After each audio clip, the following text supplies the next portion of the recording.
Okay, good evening. Welcome to my YouTube channel, Enrique Bulak. 2026 na.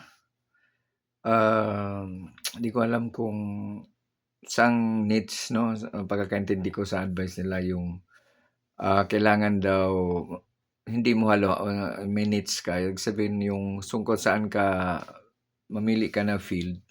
Kung kung saan hindi halo-halo, no, kasi sa nangyari ngayon parang halo-halo ako. So, minsan I am into politics, minsan I am into uh, benefits in foods. Halo-halo, no? Wala.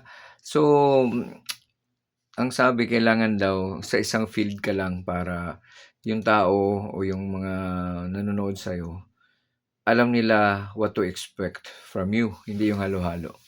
So nalilito ako kung saan ba ako, pero ang suggestion sa mga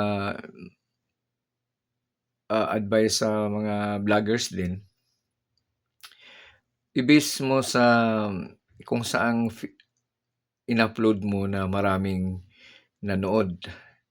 So base sa napapansin kong siguro marami sa mga subscribers ko yung mga nagka-interest manood sa YouTube ko, hindi naman gaano marami, pero ang pinakamarami ay tungkol sa mga kung may artista, 'no, tulad ang pinakaano yung singer na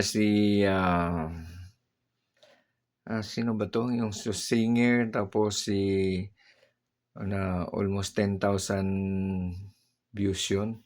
Pero matagal siya pero nag-accumulate ng mga 10,000 views. Maliban dun kay Manny Pacquiao nung boxing ni Manny Pacquiao, pero di kasi counted kasi uh, tawag nito reused na ano. So hindi siya copyright pero hindi counted. Yun tulad nung mga nag-copyright ata yung kay Manny Pacquiao. Pero yung naka 4,000 watch hours na ako lahat-lahat, yung sa mga lakad ni PBBM, interview, yung hearing sa Senado, ay yung mga yun, ah, maraming views yun pero reused yun, hindi monetized. Kaya bumalik ako sa 395 watch hours na kasi last year umabot na ng 4,000 watch hours pero reused. So nangyari hindi monetized.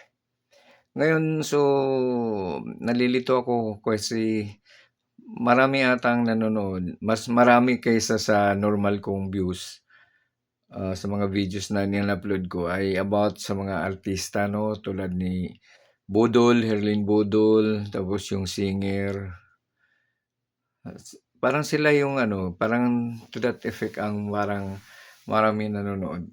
So, pero nakakalito kasi chemical engineer ako, pero kung sa chemical naman yung mga ang review ko, kunyari, parang wala ganong nanonood, saka matrabaho pa yun, no?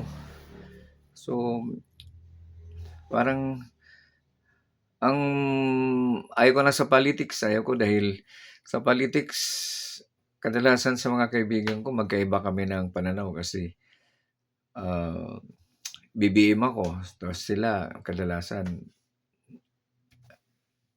sa kabila. So, at saka marami din sa inyo siguro na ah, hindi pabor sa anak ko sumuport ko. So, iwasan ko na lang siguro yun. So, doon ako sa pwedeng mag-unite ang pro and anti. So, nalilito ako kung ano bang i-field, ano ba ang ilinya ko talaga. Comment nga kayo, yung mga kaibigan ko dyan, yung mga anong mas, pero ang marami talaga yung mga interview nila katulad ni Karen Davila, Tony Talks, kay Alawi, siyempre si Ivana Alawi, iba naman yung million views yun, talagang ano, no. Tapos itong iba naman, yung Master Gala or mga ganon. So, adventure 'no, more on gano'n ka. So, kaya ko ba 'yun na mag-travel-travel? So, nakakalito. So, try ko lang muna kung saan saan ako bitbitin ng kapalaran 'no. Pero meron din naman akong nag-start din ako ng business kasi retired na ako. Pero hindi nga lang ako pensyonado, may konting makuha lang. Pero, um, gusto ko i-full blast naman 'tong paggawa ng dishwashing, powder detergent, bleaching, o parang Sunrox ba, bleaching liquid, fabric conditioner, pabango. So, yung pabango ko, maraming may gusto kasi long lasting. So, gano'n. So, other than dun sa paggawa ng mga products, parang kasi yung iba naman may product tapos ino-online. So, nalilito ako. So, kaya nagdasal naman ako, iga-guide ako what to do 'no. So, parang i-enlighten ako kung saan ako bitbitin. Okay, so sa ngayon, di ko pa alam kung ano ang talagang specific field na dapat kong, ita-tackle sa inyo para marami sana sa inyo kung saan kayo mas marami sa inyo ang mas gusto, para hindi ko na paghalo-haluin yung mga topics ko. So, kung sa mga artista ba, pero mas mas parang maganda ata yung pupunta-punta sa mga lugar 'no, i-she-share sa inyo. Pero marami ng gumagawa niyan, pero parang mas maganda siguro yun. Okay. So, try niyo ngang alalayan niyo ako. Mag-comment kayo diyan kung saan mas maganda. Okay. So, kung sana suportahan niyo ako, mag-subscribe kayo sa YouTube channel ko. Okay, kasi subscribe lang muna dahil 'di na ako monetize 'no, so 'di ako available do'n sa, ah, ano ba yung mag-join ka ba na may bayad kayo. So, ngayon wala, 'di pa ako monetized. Okay, so sana suportahan niyo ako. Maraming salamat and, good night kasi gabi na 'to, gabi ko na 'to ginawa. Okay, maraming salamat.